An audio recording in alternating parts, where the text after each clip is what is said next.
Matin. Je suis Frédéric Soulu, donc chargé de mission de l'Académie des Sciences, et je vous accueille au nom de Didier Roux, académicien et conservateur du château d'Abadia, président exécutif de la Fondation d'Abadie, pour le cycle de conférences d'académiciens que nous proposons dans l'Observatoire d'Abadia. Nous avons la chance de recevoir aujourd'hui Yvon Lemao, écophysiologiste, directeur de recherche émérite du CNRS et académicien. Monsieur Lemao est un pionnier utilisant les nouvelles technologies, en particulier de robotique, nous allons le voir aujourd'hui, pour l'étude à grande échelle et sans la perturber de populations animales, en particulier ici de manchots. Monsieur Lemao nous racontera certainement ce qui guide son intérêt vers l'Antarctique, faisant de lui un des spécialistes mondiaux de cet écosystème, particulièrement sensible au réchauffement climatique.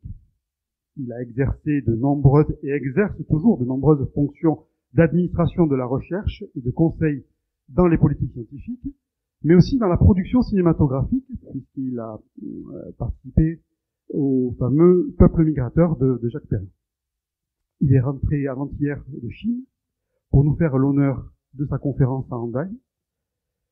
Il nous expliquera aujourd'hui comment, en équipant les manchots d'instruments ultra miniaturisés, il en est aujourd'hui possible d'obtenir des informations précises sur leur comportement et sur le milieu naturel dans lequel ils évoluent, souvent dans des conditions extrêmes. Après la conférence, nous aurons le temps de quelques questions, puis certains d'entre vous ont souhaité prolonger la discussion avec Monsieur Lemao, et nous nous retrouverons dans les cuisines. Je vous remercie et je cède la parole à Monsieur Lemao. Merci Monsieur Soulu. Donc, écoutez, je suis ravi d'être là. Et puis, j'étais très inquiet puisque j'étais rentré à cause de ça. Sinon, je serais en Mongolie actuellement, Mongolie intérieure, et dans le cadre d'une collaboration avec l'Académie des sciences chinoise. Ah, d'accord, très bien. Et donc, je craignais le décalage horaire, mais finalement, ça va. Ça me faisait peur parce qu'il y a quand même 6 heures de décalage horaire. Et donc, je vais vous parler de ce qui me passionne depuis plus de 50 ans, puisque il y a 52 ans exactement, j'ai hiverné en Terre Adélie. Ensuite, j'ai fait de nombreux séjours. Et puis, ce parcours, je l'ai, en tout cas pour les questions polaires, je l'ai terminé par la présidence du conseil d'administration de l'Institut polaire, après en avoir été le président du conseil scientifique. Et je m'intéresse aussi aux espèces tropicales. Je n'en parlerai pas, mais la collaboration avec les collègues chinois, c'est sur des espèces tropicales et notamment les tortues marines. Alors, quand je suis arrivé en Antarctique, donc j'ai succédé à des chercheurs et j'ai été frappé par l'impact des chercheurs eux-mêmes sur les espèces qu'ils étudiaient. Et vous allez voir, ça a guidé tout ce que j'ai développé depuis cette cinquantaine d'années. Alors, ça va marcher, oui. Donc, je vous emmène en voyage, ça c'est clair. Je vous emmène d'abord en Terre Adélie, où on a une station de recherche, la station française, qui est la seule actuellement à proximité d'une colonie de manchots empereurs. C'est-à-dire qu'on peut aller le matin à la colonie, revenir déjeuner.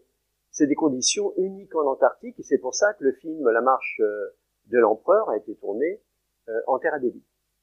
Et la plupart des films, d'ailleurs, des grands films ont été tournés en Terre Adélie. Alors, ce qu'il faut dire aussi, c'est que, ça on le sait évidemment depuis longtemps, on le sait depuis les expéditions dans la terre de Ross, notamment lors de, vous savez, ce fameux voyage qui a conduit l'équipe britannique à atteindre le pôle sud un mois après Amundsen et à mourir sur le voyage du retour. On sait que le manchot empereur se reproduit durant l'hiver. Donc pour aller étudier, il faut passer l'hiver là-bas. L'hiver en Terre Adélie, ce n'est pas des températures comparables à celles qu'on peut trouver en Sibérie ou même au Canada, car on est au bord de la mer, donc il y a l'influence du climat océanique. Les températures les plus basses, c'est de l'ordre de moins 25, moins 30, mais c'est un des endroits où il y a le plus grand vent sur notre planète.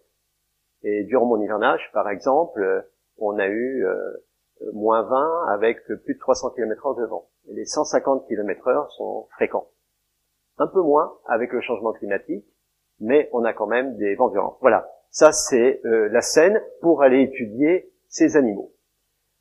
Le manchot empereur, comme je vous l'ai dit, il se reproduit en hiver. Donc voilà une colonne de manchots empereurs qui vient de la mer et qui se dirige sur la banquise à un endroit où la banquise est particulièrement bien ancrée, donc ne risquera pas d'être détruite au cours d'une tempête. Jean Rivelier, qui est un des pionniers, m'a raconté que à leur époque où ils exploraient cette zone, ils partaient avec des traîneaux à chiens, et un soir, contrairement à l'habitude, ils n'ont pas planté leur tente sur la banquise, donc la glace de mer. Là, on est sur la mer qui est gelée. Ils ont mis leur tente sur une zone un peu plus stable, car il y a quelques îles rocheuses qui émergent. Et bien leur en a fait, parce que le matin, quand ils ont ouvert la fermeture éclair, la mer avait disparu. Donc c'est très important de savoir que ces manchots empereurs se reproduisant en hiver doivent aller sur des zones, doivent s'établir sur des zones où la glace ne va pas disparaître au cours d'une tempête. Bon. La glace se reforme très vite, si vous voulez, vu les températures, mais n'empêche que les œufs ou les poussins seraient à l'eau. Donc, ils arrivent à un endroit où ils vont passer tout l'hiver. C'est pas un scoop, hein, c'est la femelle qui pond. Et elle est à gauche. Le mâle, vous voyez, est beaucoup plus gros, car c'est le mâle qui va assurer la totalité de l'incubation. Et entre l'arrivée dans la colonie et l'éclosion, il va y avoir 4 mois. 4 mois de jeûne, donc, pour le mâle. C'est pour ça que je me suis beaucoup intéressé au jeûne. Je suis par exemple à l'origine du film d'Arte, qui passe assez régulièrement. On est en train de faire une nouvelle version, et ça inclut le jeûne chez l'homme, hein, sur lequel j'ai également travaillé. Sur le jeûne comme une thérapie. Vous savez, on en parle de plus en plus, jeûne soit de courte durée ou des périodes de jeûne.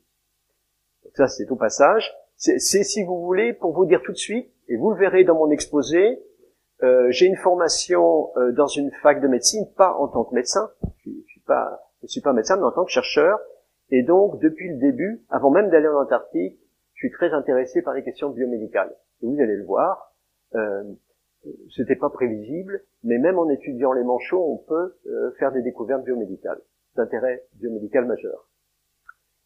Alors, on le sait depuis depuis l'époque des pionniers, hein, depuis le 1900 et quelques, 1910, que les manchots empereurs, enfin, pour le manchot empereur, l'élément clé de leur reproduction, c'est le fait qu'ils se serrent les uns contre les autres. Alors, ça c'est un mécanisme extrêmement intéressant, parce que nous avons publié, nous avons montré que lorsqu'ils se serrent les uns contre les autres, ils réduisent en dépenses d'énergie. Ça, on le savait, on le devinait, puisque leur vitesse d'amaigrissement, on sait depuis les années 60, est réduite de moitié lorsqu'ils se serrent les uns contre les autres.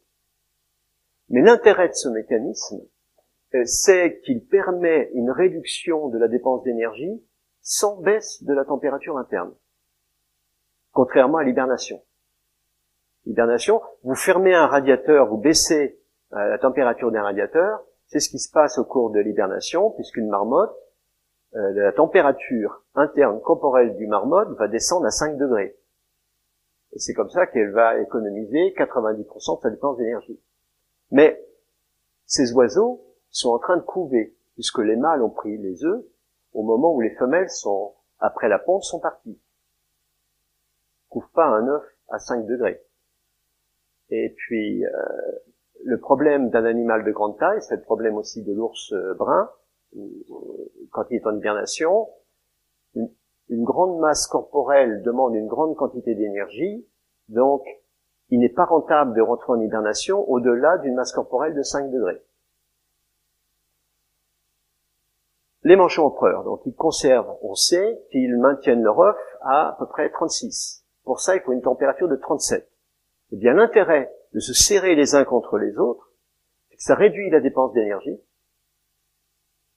qu'on a montré, sans baisse, je répète, de la température interne. Alors, ça m'a donné l'idée d'étudier ce qui se passe sur les petits chatons, vous savez, ou les petits mammifères qui naissent nus et qui sont dans un nid à la naissance pendant une semaine ou deux. On croyait que ces petits mammifères, on l'a fait sur les petits lapins, on croyait, ils se disaient partout, qu'ils se serraient les uns contre les autres parce qu'ils n'avaient pas encore le pelage suffisant pour être isolé du froid. C'est faux. C'est absolument pas ça, parce que le problème du manchot empereur, c'est qu'ils ont une bonne isolation thermique. Donc, contrairement à ce qui est dit dans la marche de l'empereur, toutes les 30 ou 40 minutes, les animaux que vous voyez là se séparent. C'est ce qu'on voit d'ailleurs ici. Ils se séparent pour éviter la surchauffe. Revenons aux petits chatons, aux petits lapins dans le nid. Le fait qu'ils soient nus évite la surchauffe. D'ailleurs, on voit pas comment les petits chatons sortiraient, et puis c'est vrai pour un grand nombre d'espèces, c'est pas même pour les petits ours, par exemple, qui sont les uns à côté des autres. On voit pas comment ils remonteraient dans un nid s'ils devaient, toutes les 30 ou 40 minutes, ils en seraient incapables. Et le fait qu'il n'y ait pas de poils, que leur corps soit nu pendant à peu près une semaine, permet d'être les uns contre les autres sans surchauffe, contrairement au manchot empereur. Au centre là, la température après 30-40 minutes est celle du climat de Singapour. Donc le fait de se serrer régulièrement, voilà. Vous voyez, j'essaie d'élargir les perspectives au fur et à mesure. Et donc voilà ce qui se passe en fin d'élevage des jeunes. Les poussins, là on a affaire à de grands poussins, les parents vont et viennent entre la mère et la colonie pour les nourrir. Et ensuite, eux, muent, c'est-à-dire remplacent leur plumage. Alors, premier message, mais j'y reviendrai dans les conclusions, le premier message qui est intéressant à retenir, c'est que vraiment l'Institut polaire français a été le lieu de nombreuses innovations qui ont été les premières. Par exemple, le suivi par satellite, par la méthode Argos. Argos est un satellite franco-canadien qui permet de suivre les déplacements. Vous avez dû, vous, en entendre parler pour les courses de bateaux, par exemple. On parle des balises Argos qui permettent de suivre les bateaux en course. Eh bien, le premier suivi d'un animal, c'est des collègues de Chizé, près de La Rochelle, suivi d'un grand albatros. Le grand albatros, c'est 3,50 m d'envergure, c'est la zone subantarctique, suivi par Argos. C'était une première. En 90, et nous, en 91, nous avons suivi les déplacements des manchots empereurs sur la banquise. On ne savait pas la distance qu'ils parcouraient. En les suivant par balise Argos, on a appris qu'ils vont se nourrir à peu près 150 kilomètres, 130 ou 150 kilomètres en mer. En fait, sur la banquise, ils trouvent des endroits où il y a des trous dans la banquise pour s'alimenter. On appelle ça des pollinies, mais ils savent où sont ces pollinies. Et puis, plus récemment, nos collègues de Chizé, ils ont utilisé les albatros en les équipant avec des détecteurs pour la pêche illégale. Et c'est financé, l'ERC, donc c'est financé par l'Europe. Ça permet de détecter des bateaux de pêche illégale, parce que normalement, un pêcheur, il a un système qu'il doit activer pour être localisé. Et les albatros ont servi d'espions pour montrer que la plupart des bateaux ne mettaient pas en route leurs appareils permettant de les localiser pour pêcher illégalement.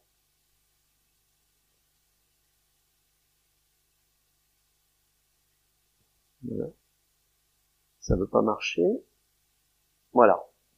Alors, ce qui va un peu être le fil de la suite de mon exposé, donc après vous avoir dit, vous voyez, il y a quelques innovations technologiques, on va en voir une autre, mais le point de départ, c'est cette observation dans les années 70 d'une réduction de près de la moitié de la taille de la colonie de Terre Adélie, de Manchon-Empereur.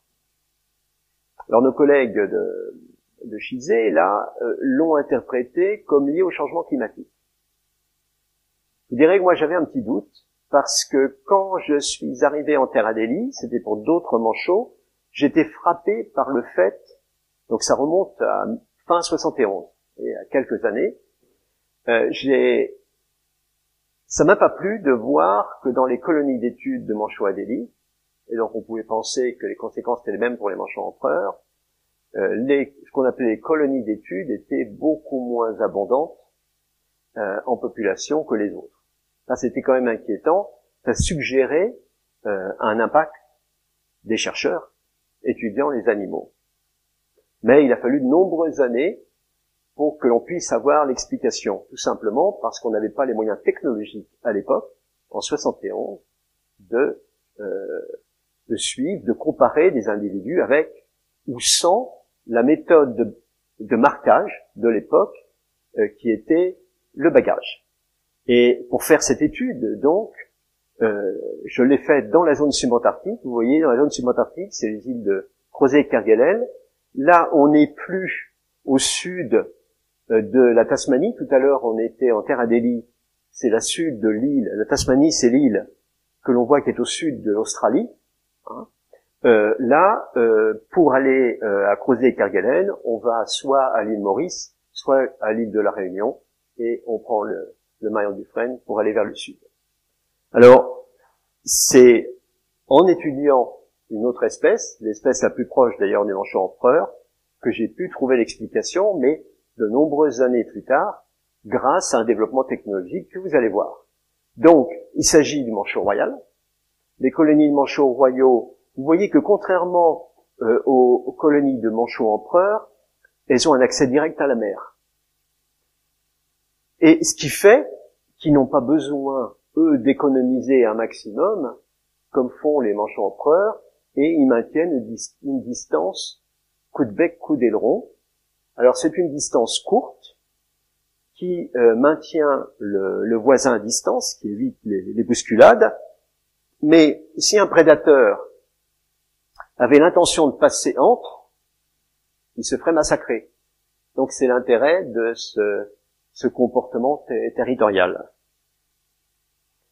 Cette découverte, c'est grâce à Texas Instruments. Et donc, vous voyez, j'avais eu le sentiment qu'il y avait un gros problème dès 1970. J'ai dû attendre 20 ans pour trouver la technique qui m'a permis de donner explication. Donc, en 1970, et déjà depuis quelques décennies, on suivait, toutes les équipes internationales suivaient les manchots avec, vous voyez, en haut à gauche, cet aileron, cette bague à l'aileron, une bague métallique, avec un numéro.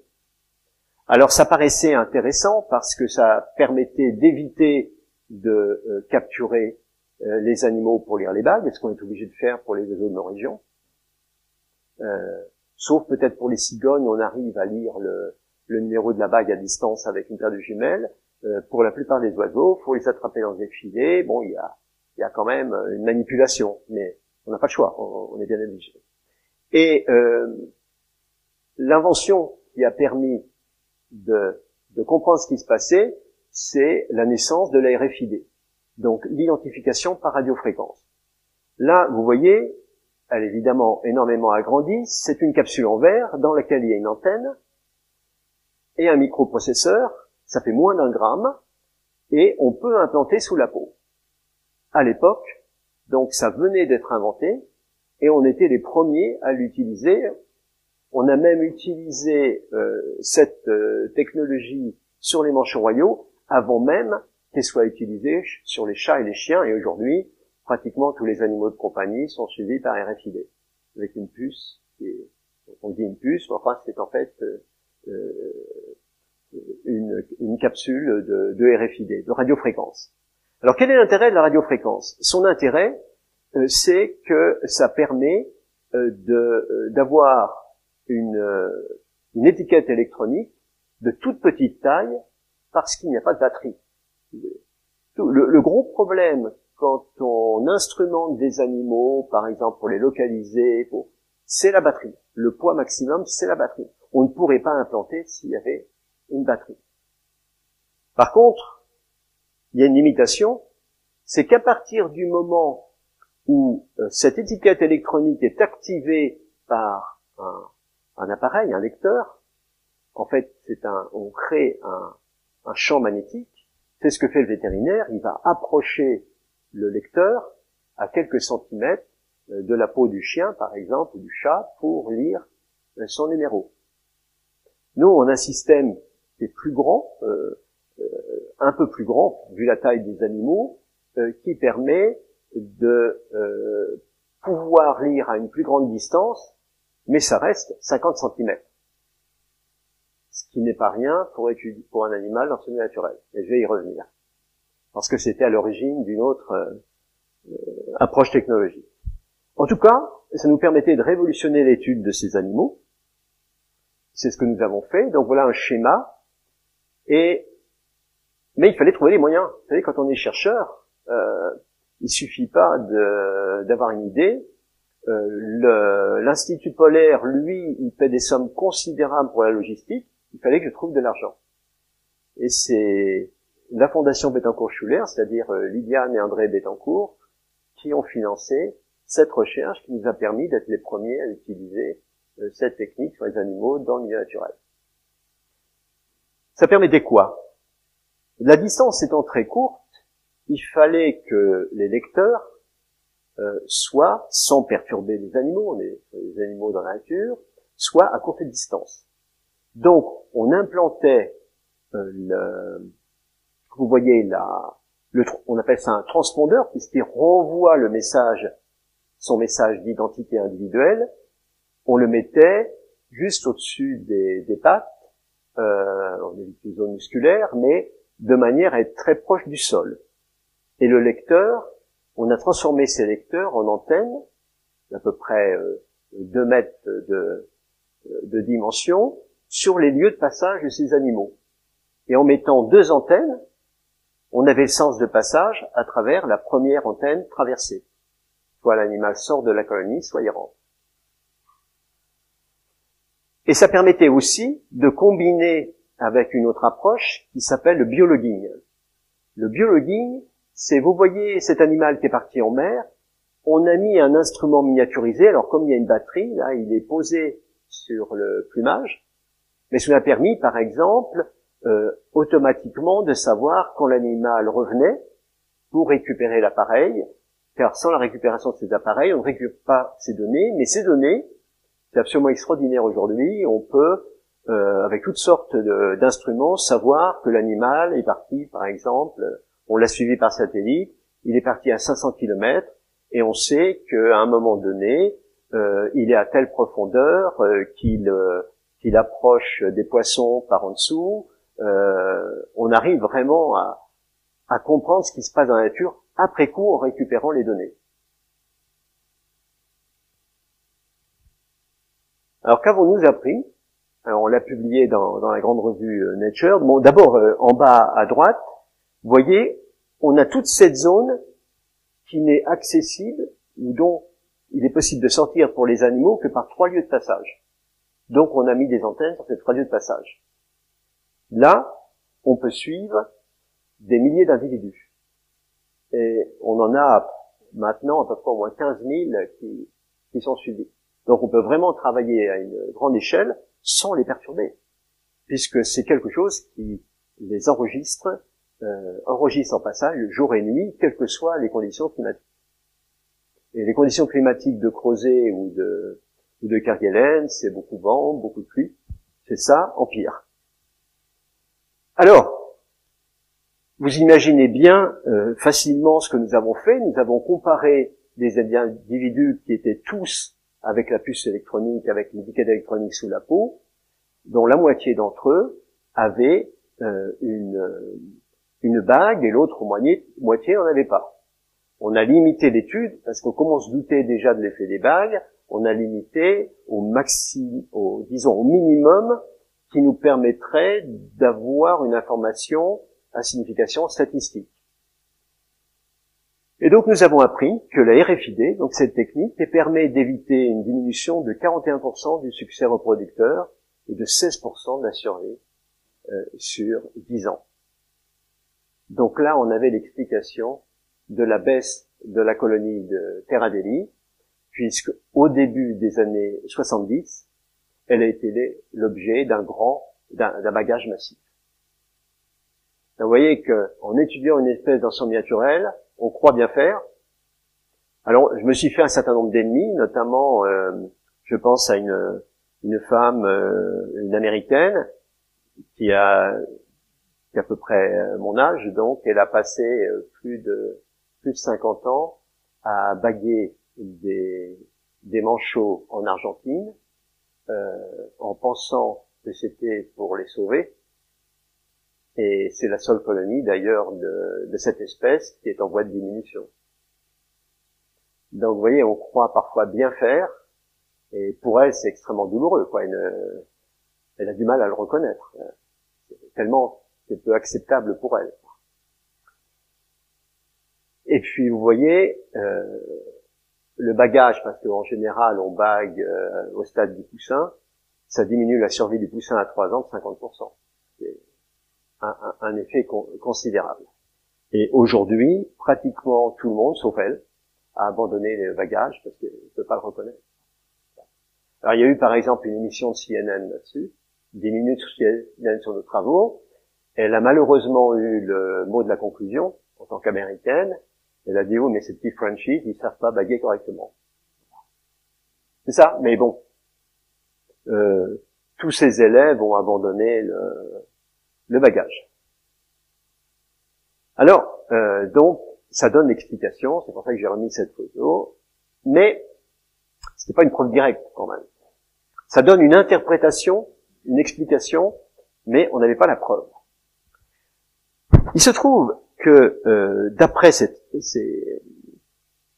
travaux, nos collègues qui ont fait ça avaient fait l'hypothèse qu'il n'y avait pas eu de déplacement de manchots. C'est-à-dire, comprenez, là ça suppose que tous ceux qui sont là à l'origine restent là, qu'il n'y a pas de départ.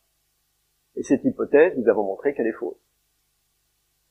Tout simplement, enfin avec beaucoup de chance, lors de mon dernier déplacement là-bas, j'ai pris cette photo d'hélicoptère, on s'est retrouvé bloqué dans les glaces, avec le navire, avec l'Astrolabe de l'Institut polaire, et on attend que ça se passe dans ce cas-là, mais nous étions à proximité d'un endroit, à peu près à 400 kilomètres de la Terra Deli, où nous supposions qu'il pouvait y avoir d'autres colonies. Donc, j'ai demandé au directeur de la logistique, je lui ai dit, mais est-ce qu'on pourrait pas aller jeter un coup d'œil dans les environs en hélicoptère? Donc j'ai pris cette photo au moment où nous partions. Et il y avait la suspicion de l'existence de colonies. On n'en a pas découvert une, on en a découvert 2. Donc en voilà une. Donc je peux vous dire que c'était une émotion extraordinaire d'arriver à un endroit en se disant, ces animaux n'ont jamais vu l'homme. Un moment pour nous d'émotion incroyable. Et la deuxième. Alors, il se trouve qu'aujourd'hui, on sait depuis quelques années localiser les colonies de manchots empereurs par les excréments sur la banquise, par le guano. C'est de l'azote. Or, les océanographes ont mis au point des détecteurs sur les satellites qui permettent de localiser l'azote. Ils l'ont fait pour la production marine, en fait, en mer. et production d'azote en mer. Et là, on a eu l'explication en allant sur place. Ces manchots se trouvent dans des zones extrêmement ventées, où dès qu'il y a du guano, il est recouvert par de la neige fraîche. Donc c'est pour ça que ça n'avait pas été vu par satellite. Mais, comme les scientifiques, on a trouvé dans cette colonie des manchots morts, congelés, évidemment, vu les températures de l'hiver précédent. Là, on était, c'était la fin de l'hiver, là. Et il y avait un certain nombre de poussins. Donc, nous avons ramassé des poussins dans ces deux colonies. On les a ramenés, congelés. Et puis, on a fait des études de génétique. Et on a pu montrer qu'à un moment donné, il y a dû y avoir une grande émigration de la colonie de Terradelli qui expliquait en fait la baisse de la colonie à la fin des années 70. Alors il faut savoir, ça c'est un message que vous pouvez retenir, les oiseaux sont des animaux qui, tant qu'ils réussissent leur reproduction, restent au même endroit. Par contre, quand ils échouent, ils essaient ailleurs. Et le cas extrême, c'est le grand cormoran. C'est pour ça il y en a un tel succès du point de vue population, parce que les cormorans, ça commence à être moins bon du point de vue de l'apport pour la progéniture. Ils vont laisser mourir leur progéniture, ils abandonnent puis recommencent ailleurs. Ça, c'est vraiment caractéristique des oiseaux. Et donc, l'explication, elle est relativement simple. À cause des bagues, à cause de l'effet des bagues, de l'impact des bagues, dont nous connaissons la raison, c'est la gêne au déplacement en mer. C'est-à-dire, il suffit d'avoir une bague à l'aileron pour les animaux extrêmement profilés pour qu'ils soient handicapés pour s'alimenter, sachant que un manchon empereur peut plonger à 600 mètres pour chercher ses proies. Il y a les déplacements et les plongées. Donc, le fait d'échouer pendant plusieurs années, c'était le moteur pour une immigration ailleurs. Et donc là, on avait l'explication à la baisse de la colonie, donc qui n'avait encore rien à voir avec le changement climatique. Ça ne veut pas dire que dans les années à venir, il n'y aura pas un impact du changement climatique. Et puis, on avait une méthode permettant, sans biais, parce que l'impact des bagues, c'est aussi un biais scientifique, puisqu'il donne des résultats erronés. On avait la possibilité, donc on a publié ça dans les comptes rendus de l'Académie des sciences américaines, où en ordonnée, vous avez la probabilité de survie et des manchots, et en fonction de la température de la mer. Bien, regardez l'échelle du bas, il y a une différence seulement de 0,3 degrés. Là, c'est la variabilité naturelle. Eh bien, vous voyez que pour les températures supérieures qui atteignent 1,4 au lieu de 1 degré 1, on a déjà une baisse de 10% de la probabilité de survie. Donc vous imaginez bien qu'avec les scénarios climatiques qui annoncent des augmentations non plus en dixièmes mais en degrés, l'impact que ça aura sur ces populations. Mais la RFID, elle ne permet pas seulement de suivre les populations. Donc là, vous avez compris comment on faisait, c'est-à-dire, je reviens parce que c'est un point essentiel, vu la faible distance de lecture, les animaux sont identifiés à l'entrée-sortie, enfin, sur le lieu de passage entre leur colonie et la mer. Mais la RFID, ça permet aussi autre chose. Et donc, on a été les premiers aussi à utiliser une pesée automatique, puisque ayant un lieu où on peut les identifier électroniquement grâce à la RFID, on peut aussi installer c'était son premier passage. Il passe le plus vite possible pour pas très rassuré. Maintenant, je peux vous dire que ça passe sans discontinuer, sans aucune appréhension, puisque on a même des individus d'autres colonies qui rentrent dans notre colonie d'études pour voler des cailloux et passent par la passerelle de pesée. Donc, par la différence de de peser, on a, pour un animal qui est parti se nourrir en mer, on a son augmentation de poids, ou au contraire sa baisse de poids dans la colonie. Mais, je vous l'ai dit plusieurs fois, distance de lecture très courte, on ne pouvait suivre les animaux qu'à l'entrée et à la sortie de la colonie. Et moi, je rêvais de beaucoup mieux, et notamment, voici une colonie de manchots royaux, là il y a 60 000 couples vus par hélicoptère. Ce que je voulais, c'est qu'on puisse aller au milieu, pas question que l'homme rentre, hein, c'est interdit, pour savoir comment les animaux, par exemple, se distribuent en fonction de leur identité dans la colonie. Et je me suis dit, mais voilà l'image du robot de la NASA qui a été envoyé sur Mars, hein, avant, c'était en 2020, avant son envoi. Je me suis dit, mais pourquoi on utiliserait des robots pour aller sur d'autres planètes et pas pour étudier les animaux de notre planète? Donc c'est ce qu'on a fait. Mais il y avait pas mal de critiques, c'est-à-dire beaucoup de mes collègues, c'était le moment où je partais à la retraite, et ils disaient c'est une lubie de pré-retraité, ça marchera jamais. Bon, maintenant, vous allez voir, ils disent tellement simpliste, pas besoin d'être académicien pour avoir une idée pareille. L'idée est la suivante, elle est de prendre un petit robot, mais encore une fois, fallait-il, c'est vrai qu'au départ, je n'ai pas du tout rassuré, est-ce que ça n'avait pas provoqué une catastrophe dans la colonie? Ça n'avait rien. Et donc, pour le savoir, vous voyez, ils sont équipés au niveau des ailerons, d'enregistreurs cardiaques. C'est ceux qu'on utilise pour faire du jogging.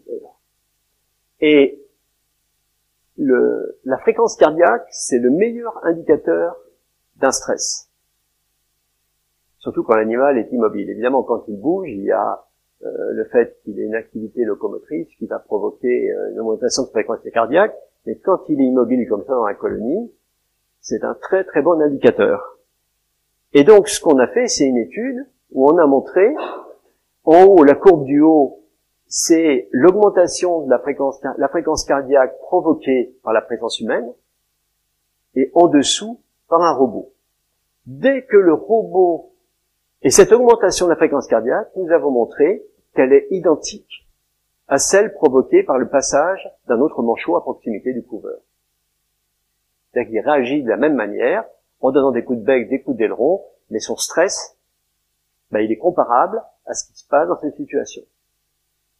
Par contre, avec l'homme, vous voyez que même quand l'homme, parce que là, à la fin de la partie orange à gauche, c'est l'immobilisation. Donc vous voyez que la fréquence cardiaque avec le robot, elle retombe, mais avec l'homme, elle reste très élevée, et on le voit en haut à droite, la présence humaine provoque une modification de la colonie parce que les animaux s'écartent, etc.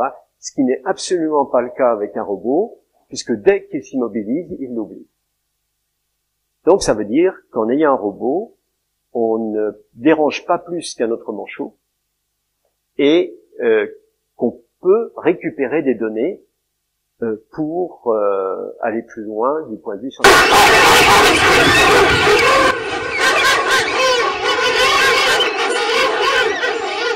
On est dans une colonie, j'aurais dû vous prévenir, on est dans une colonie de manchots royaux.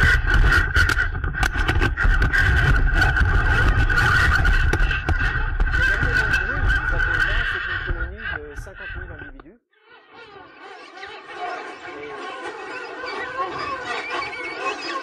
Donc le robot en circulant va localiser les individus, les identifier et localiser.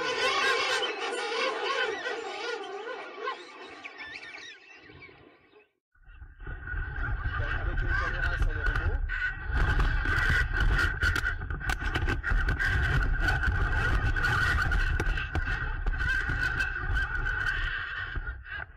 il donne des coups de bec, des coups d'aileron.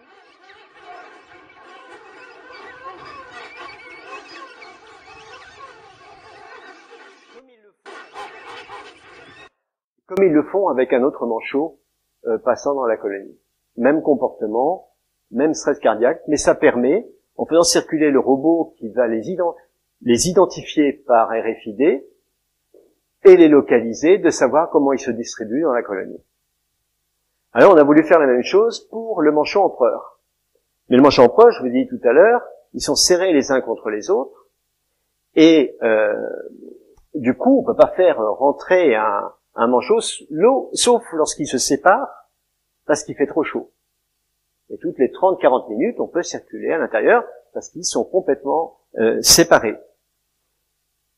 Mais le problème qu'on a rencontré, c'est que le manchot empereur, si il a ce comportement, c'est pour une raison très simple, c'est qu'il a perdu la défense territoriale qu'ont les manchots royaux.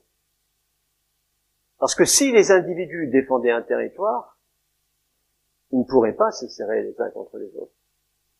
Les manchots royaux, maintenant les congénères à distance, ne vont pas pouvoir se serrer les uns contre les autres. Ils passeraient leur temps à se donner des coups de bec et des coups d'aileron. Donc là, on a été confronté à un problème parce que dès qu'on a approché un robot, eh bien, n'ayant pas de défense territoriale, il reculait. Donc, impossible de se trouver à distance de lecture. J'ai fait 2 campagnes d'été en Terra Delhi, échec, impossibilité à cause de ça. Alors, on a une idée. Cette idée, c'était grâce, parce qu'en même temps, on a fait un tournage d'un film de la BBC, qui s'appelle Spy in the Huddle, et en mettant un faux poussin, vous voyez que non seulement l'adulte et le poussin le laissent approcher, alors que normalement il reculerait, s'il n'y avait pas le même poussin. S'il n'y avait pas le poussin sur le petit robot, il recule. En mettant un poussin, vous voyez qu'ils sont même en train d'essayer, leur mouvement là signifie qu'ils sont en train d'émettre des vocalisations, ils essaient de communiquer avec le faux poussin. Alors, ça permet même de faire entrer le poussin dans un petit groupe. On appelle ça une tortue de poussin. Vous voyez, donc on peut mettre des appareils, etc. Mais le gros problème, c'est que ça peut se faire qu'à l'époque des petits poussins. Moi, ce que je voulais, c'était pouvoir identifier les manchots empereurs dès le début du cycle reproducteur, lorsqu'ils couvent, et puis ensuite, quand il y a des grands poussins, à toutes les étapes. Donc, avec cette technique, elle est restreinte d'utilisation au moment où il y a des petits poussins. Alors l'idée, c'était, voilà une colonne de manchots empereurs qui arrive, vous voyez qu'ils glissent. Certains marchent et d'autres glissent sur leur ventre. Vous entendez le bruit sur la glace. On dit toboggan. Donc l'idée, c'était de construire un manchot empereur faux adulte. Et c'est ce qu'on a fait. Donc voilà l'équipe d'ingénieurs, électroniciens, mécaniciens, et on l'a envoyé en Terra Delhi. Le problème, c'est qu'il intéresse les curieux, qui ne sont pas en activité, mais que les individus qui ont un poussin sont toujours inquiets et reculent avec leur poussin sur les pattes quand ils le voient arriver. Donc c'est pas possible. Alors l'explication, là, j'avais fait appel à des as du cinéma, parce que dans l'activité cinématographique, vous avez de plus en plus d'équipes qui sont capables d'utiliser des poils, des plumes, confectionnent des robots, mais très probablement, c'est notre hypothèse actuelle, très probablement, ce qui pêchait, c'est que ce faux manchot en ultraviolet, parce que les oiseaux ont une vision ultraviolet, ne correspond pas du tout à la silhouette qu'ils connaissent d'un manchot empereur. Donc actuellement, on est en train de refaire un nouveau prototype et on va mettre, pour être sûr qu'il n'y a pas de problème de ce côté, on va mettre le vrai plumage que l'on a retiré d'une carcasse de manchot empereur trouvé mort en hiver dans la colonie. Voilà, on est en train de faire ça actuellement.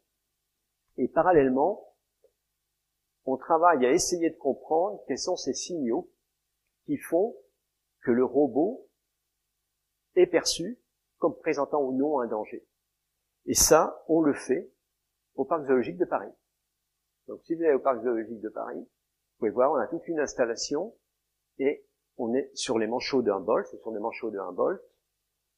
On essaie de comprendre, en jouant sur la taille, sur la couleur du robot, quels sont les signaux qui font qu'il est perçu comme présentant plus ou moins un danger. Et là, on a une technique absolument révolutionnaire. On utilise les appareils de Medtronic. Medtronic, c'est le numéro 1 de l'électronique biomédicale mondiale. C'est des instruments implantables qui communiquent les données cardiaques à distance. C'est fait en fait pour les grands malades cardiaques aux États-Unis. Ça permet de récupérer sur l'iPhone, par exemple, sur le téléphone, ça permet de récupérer l'information qu'il y a un problème cardiaque et c'est envoyé tout de suite à l'hôpital. Et c'est ce type d'appareil que nous utilisons comme indicateur du stress, nous évidemment, toujours, puisque c'est le meilleur indicateur du stress. Donc ça va permettre de savoir qu'en jouant sur la couleur, sur la taille du robot, sur la manière dont il approche, c'est nos travaux en cours. Et puis, on utilise l'intelligence artificielle pour les identifier. Vous voyez qu'ils ont un devant qui est blanc avec des points noirs. Chaque face de manchot permet, c'est comme ça qu'ils s'identifient entre eux. Et on a développé une méthode, là récemment, on s'apprête à la publier, sur cette qui permet d'identifier grâce à l'image. Voilà, et je vais terminer sur un sujet qui vous montre ce que l'on peut faire en évitant de perturber les animaux. De manière, jamais je n'aurais pensé qu'on ferait cette découverte dont je vais vous parler. Alors ça part du manchot royal. Le manchot royal, mâle et femelle, couvrent tous les deux, c'est l'échange de l'œuf, et c'est le mâle qui assure les 3 dernières semaines de l'incubation. Alors, le point de départ, donc c'est une recherche qui a été basée sur la curiosité, le point de départ, c'est qu'en équipant les manchots royaux de balises Argos, une balise Argos, on équipe les animaux, nous avons découvert que les voyages dépendent des conditions sonographiques. Alors, je vous explique. La courbe du bas, c'est la hauteur de la mer. Alors, vous voyez, sur la partie gauche, elle est en dessous du niveau moyen. Le niveau moyen de la mer, sa hauteur, c'est 0. Ça, c'est la hauteur de la mer. À gauche, vous voyez que la hauteur de la mer est inférieure au niveau moyen. À droite du graphique, vous voyez que la valeur est supérieure. C'est uniquement un facteur de température. Alors comment on sait ça? On a des satellites qui sont à 1000 km au-dessus de nous, qui mesurent la distance entre la mer et le satellite, au centimètre près. Donc, c'est d'ailleurs des équipes françaises qui ont été à l'origine de ça, Jason, satellite, Topex Poseidon, c'est les noms des satellites. Et quand la distance est plus grande entre le satellite et la mer, ça veut dire que le niveau de la mer est abaissé, et inversement. C'est uniquement un facteur de température. Quand la mer est abaissée, quand le niveau de la mer est inférieur, c'est parce que l'eau est froide. Quand le niveau est au contraire augmenté, c'est parce que la température de la mer est chaude. Alors ça, c'est la conséquence qui se fait sentir jusque dans l'océan Antarctique de ce qu'on appelle l'effet El Niño dans le Pacifique. Vous avez dû en entendre parler, il y en a un actuellement. C'est un réchauffement du Pacifique qui fait d'ailleurs que c'est la ruine des pêcheurs le long des côtes du Pérou. les années où il y a un effet El Niño. Et ce réchauffement El Niño, il va se propager jusque dans l'océan Antarctique. Et donc, si vous regardez en haut les tracés en bleu, ce sont les suivis par satellite, Argos. Regardez à gauche, 338 km, c'est la distance au moment où la température de l'eau est froide, c'est la distance que doit parcourir un manchot pour aller trouver sa nourriture. Inversement, regardez par exemple 642, là, on est, ou 526, c'est lorsque les eaux sont chaudes. La distance que l'animal doit parcourir est beaucoup plus grande pour trouver les poissons dont il s'alimente. Parce que ces poissons se trouvent à la limite entre les eaux subantarctiques et les eaux antarctiques plus froides. Et cette zone, elle est repoussée par la chaleur vers le sud. Donc la distance est plus grande pour trouver cette nourriture. Alors que se passe-t-il au niveau des manchots? On s'est posé la question. Donc la femelle part, elle revient normalement pour nourrir le poussin à l'éclosion. Quand l'eau est froide, elle va revenir rapidement, parce qu'elle fait un voyage beaucoup plus court. Elle revient avant l'éclosion. Mais quand l'eau est chaude, donc elle doit aller beaucoup plus loin, elle revient souvent après 5, 6 jours, 8 jours de retard. Et on a mis en évidence que le mâle, qui assure cette dernière partie de l'incubation, est revenu à ce moment-là pour assurer la fin de l'incubation avec la nourriture dans son estomac, car il nourrit le poussin à l'éclosion si la femelle est en retard. Sinon, il digère cette nourriture et part si la femelle est de retour en temps voulu. Donc, il est capable d'assurer la survie. Mais, la température interne d'un manchot, c'est 37 degrés. Donc, on s'est dit, quel est le mécanisme qui permet, je ne sais pas si vous avez essayé de conserver du poisson à 37 degrés, en 24-48 heures, c'est un poison. Et on a découvert, on a même fait à nouveau la couverture de Nature, que le mâle nourrit avec parfois ça peut être un calmar d'1,5 kg intact, alors qu'il est dans son estomac à 37 degrés depuis 4-5 semaines, à 37 degrés. Donc, on a lancé une étude. J'ai travaillé avec Jules Hoffman, qui avait eu le prix Nobel sur les molécules antibiotiques, on est de la même ville, à Strasbourg. En fait, il a mis à notre disposition l'un de ses chercheurs qui connaissait des techniques que nous ne connaissions pas. On ne peut pas tout connaître. Et on a découvert, vous voyez en haut à droite, un peptide. Alors un peptide, c'est quoi? C'est une petite protéine, 38 acides aminés, qui est conservée, qui est associée à la conservation de nourriture dans l'estomac du manchot. Alors que l'animal qui digère, etc., qui vit normalement, n'a pas cette protéine dans son estomac. Cette protéine, on l'a identifiée, on l'a fait fabriquer par biotechnologie, et on l'a testée sur les principaux agents des maladies nosocomiales. En bas, vous avez Aspergillus fumigatus, c'est l'aspergillose. C'est une maladie épouvantable qui survient chez les immunodéprimés. Par exemple, lorsqu'on ne savait pas traiter le HIV, la plupart des patients mouraient d'une aspergillose, associée à la dénutrition, etc., à perte de protéines. Regardez en bas les spores, c'est un champignon. À droite, lorsqu'on ajoute la petite protéine, le peptide, les spores ont disparu. Donc on est là-dessus actuellement. C'est une molécule, voilà, sa structure tridimensionnelle.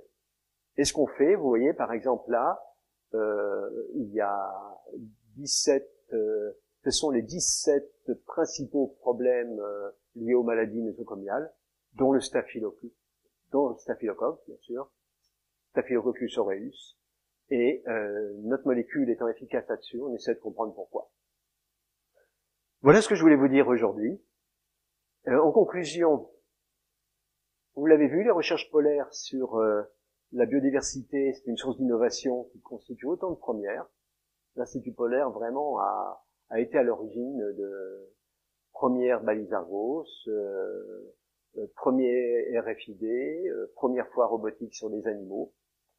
Et alors, comme vous l'avez vu, je l'ai mis au passage, vous avez dû voir aussi que les robots, je l'ai fait grâce à la Fondation Total. Sans les fondations, nous n'aurions jamais pu faire ça. Alors évidemment, les développements technologiques, comme vous le voyez maintenant, c'est pas seulement la clé de l'exploration spatiale, qu'elle s'adresse à l'étude des autres planètes ou de la nôtre.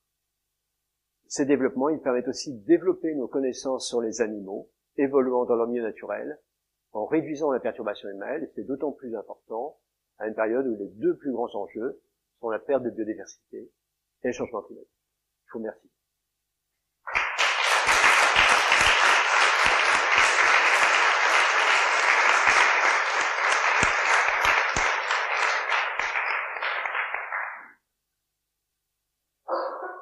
Je vous propose de prendre quelques instants pour des questions. La conférence est filmée et donc si vous ne souhaitez pas que vos questions soient enregistrées ou si voilà, vous le manifesterez, hein, voilà. Mais voilà, le micro est à vous si vous avez des questions sur ce que vient de vous raconter Monsieur Le Mao.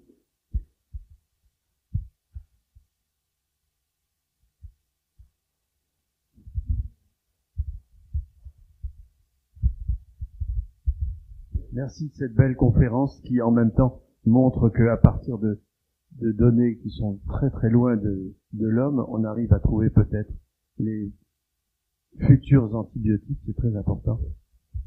Et surtout actuellement. Moi, j'avais cette question de voir pourquoi ces manchots ont-ils peur de quelque chose qu'ils ne connaissent pas? Est-ce qu'ils ont des ennemis? Il n'y a pas d'ours polaire, là.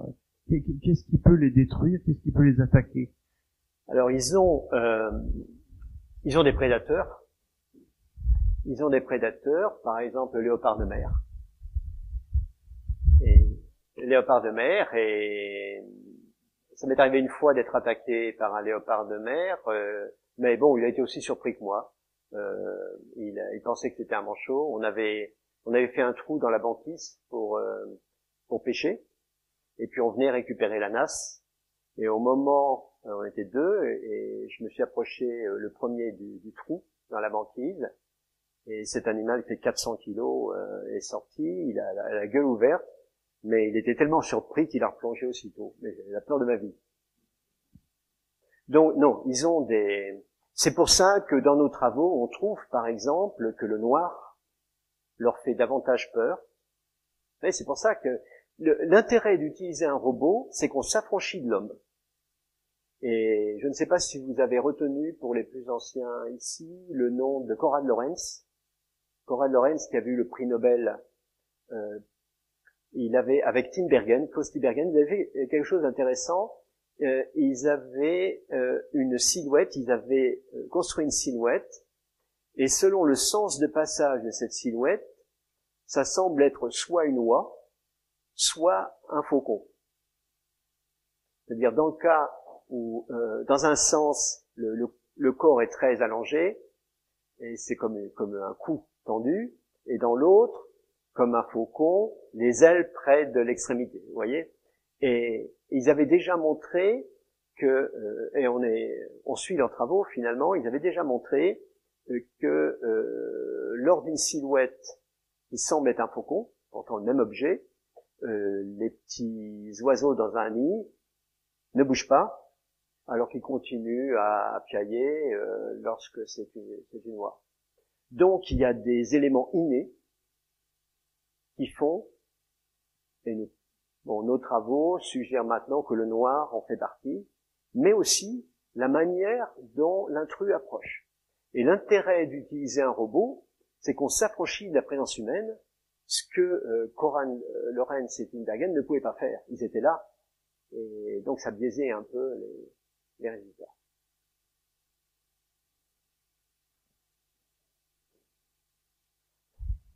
merci pour cette conférence.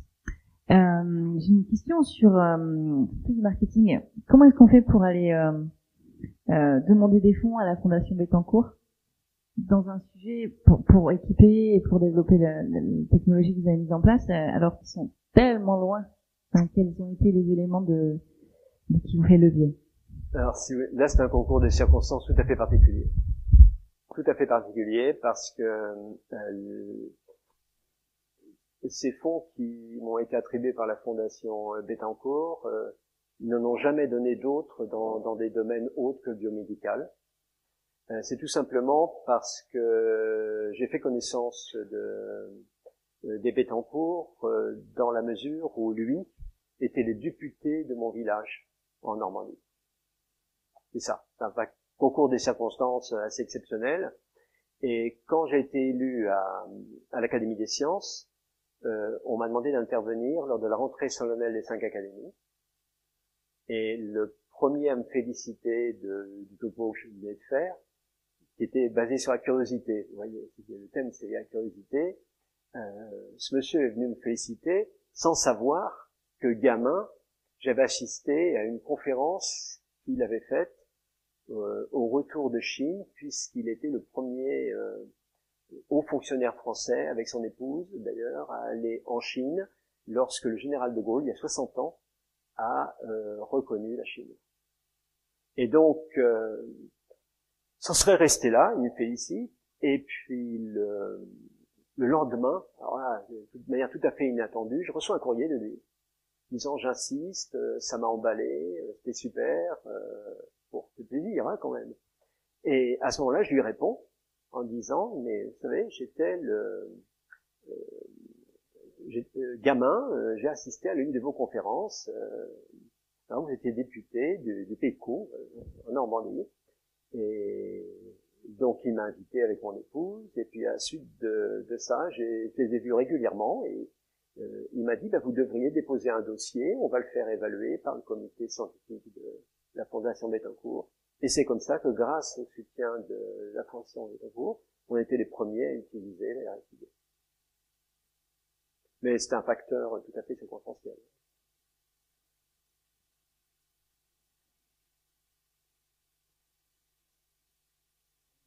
Une question, alors qui est un peu périphérique et qui est juste sur donc vous expliquiez que la façon dont on approche les populations modifie leur réaction par rapport aux robots. Donc je me pose la question, est-ce qu'il y a du coup dans vos équipes des gens qui sont devenus des pilotes spécialisés dans le maniement de ces robots? Est-ce qu'il y a une nouvelle fonction scientifique qui s'est créée à travers ça? Ça pourrait, demain, oui. En tout cas, là, j'ai un étudiant en thèse, une étudiante en master qui viennent de passer 1 an à manipuler les robots au parc zoologique de Vincennes et qui montrent clairement que la manière dont le robot approche joue un rôle dans la perception de danger par les animaux. Parce que là, c'est vraiment, si vous voulez, l'intérêt d'avoir ces appareils de métronique qui sont implantés, c'est qu'on suit leur stress, même quand ils vont dans l'eau. Alors que les appareils que j'avais mis au départ dans la colonie Manchot-Royaux ne permettaient pas de suivre les appareils périphériques utilisés pour le jogging. L'animal allant à l'eau, l'appareil est perdu. Il est mort. Là, l'animal continue. Alors, ça permet de suivre à la fois le comportement, parce que quel est le premier indice permettant de savoir que ça leur fait peur ou pas? Le robot ne leur fait pas peur. Ils vont ouvrir un œil de temps en temps, tout en faisant en toilette, sans bouger. Le robot leur fait peur, et puis la fréquence cardiaque est normale. Le robot leur fait peur, ils foncent à l'eau, qui est leur refuge. Et on continue à suivre en fréquence cardiaque. Vous voyez, c'est ça l'intérêt de cette étude.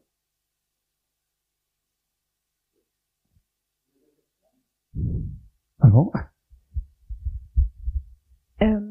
Qu'est-ce qu'on peut imaginer comme implication, comme application à la découverte que vous avez fait par rapport aux peptides? d'un point de vue biomédical? Alors, si vous voulez, ce qu'il faut savoir, c'est qu'à l'échelle en 2050, il y aura plus de morts, dit-on, hein, c'est une prédiction. On pense qu'il y aura plus de morts par résistance aux antibiotiques que par cancer. Ce sont les prévisions actuelles, parce qu'on manque d'antibiotiques, et l'excès d'utilisation des antibiotiques provoque une résistance. Et on sait que les défensines, parce que cette molécule fait partie des défensines, on sait qu'elle provoque moins de résistance. Donc, ce qu'on essaie de faire, il y a plusieurs études en cours. Le laboratoire de Jules Hoffman travaille sur les défensines des insectes. Il a eu le prix Nobel pour ça, d'ailleurs. Donc, l'idée... Alors, pourquoi notre molécule est particulièrement efficace? Parce qu'on sait maintenant sur des souches résistantes, humaines. Hein. Pourquoi? On essaie de le comprendre. Parce qu'on n'a pas encore l'explication. Mais il y a plein de scénarios possibles qu'on essaie de tester. Ceci dit, je vais généraliser. La plupart de nos médicaments sont issus de plantes. Aujourd'hui, on est en train de réaliser que c'est probablement une profonde erreur de mettre la plus grande partie de l'argent de la recherche biomédicale sur le rat de laboratoire ou la souris de laboratoire. On l'a fait parce que ça coûte pas cher d'élever des souris, vous avez des grands noms, des statistiques. On fait des manipulations en génétique extrêmement sophistiquées sur la souris. On a perdu de vue que c'est pas forcément le meilleur modèle. Et la première perception de ça, elle est venue d'une étude sur un animal qui s'appelle le rat taupe. Le rat taupe, c'est un animal, c'est ni un rat ni une taupe d'ailleurs, c'est un animal qui vit dans des terriers en nu, le corps nu, le rat taupe nu, en Afrique du Sud, et on a découvert que le rat taupe a un mécanisme anti-cancer, qui est en fait un mécanisme qui, dès qu'il y a une multiplication anormale des cellules, c'est le cas du cancer, bloque. Et à la suite de ça, il y a eu un éditorial dans les comptes rendus de l'Académie des sciences américaines disant, mais est-ce que c'est bien raisonnable de mettre pratiquement tout l'argent sur la souris, alors qu'on sait aujourd'hui que d'autres animaux ont des mécanismes que la souris n'a pas. Bon, la situation actuelle, donc, c'est en plein développement. J'ai été invité par le comité du prix Nobel à Stockholm qui se préoccupe mais si vous voulez, quand il y a une mode comme ça, c'est difficile à la faire changer. L'argent va toujours... Nous, on a mis un nombre d'années incroyable à pouvoir faire ce qu'on fait actuellement parce qu'on ne trouvait pas les financements. On nous disait, alors, pourquoi vous ne travaillez pas sur la souris?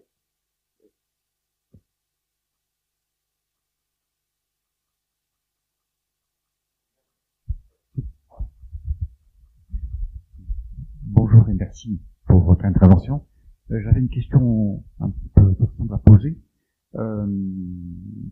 Actuellement, au niveau de l'étude des manchots, que ce soit dans le subantarctique ou l'antarctique, il y a encore du bagage qui se fait. Alors, pas au niveau français, hein. Pas au niveau français, au niveau du terre austral. Non, nous on a arrêté depuis longtemps, même un peu avant nos travaux là, parce qu'on avait quand même des soupçons. Non, la seule équipe à ma connaissance c'est cette américaine qui travaille en Argentine sur le manchot de Magellan. Au niveau des tasses, c'est arrêté. Au niveau du bagage. Il y a très longtemps. Ouais, très longtemps. Puisqu'on a arrêté au niveau des années 80. Oui. En développant ces techniques nouvelles maintenant. Alors, et maintenant, toutes les études se font avec la RFI. Ouais.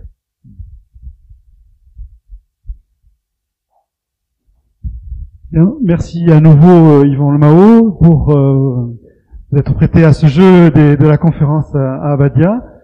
Merci à tous d'être venus. Ceux qui ont prévu de rester un petit peu plus, on va se retrouver dans la cuisine.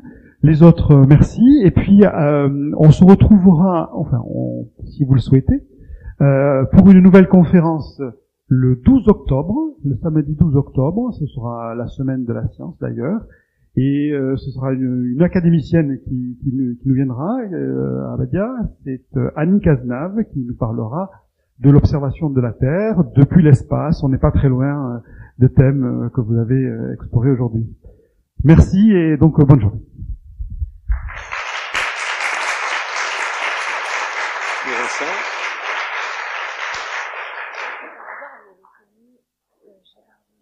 Bien sûr. C'est une très bonne amie. Ah bon. Un message, je lui dis passerai le bonjour. Ah oui, oui, bien sûr.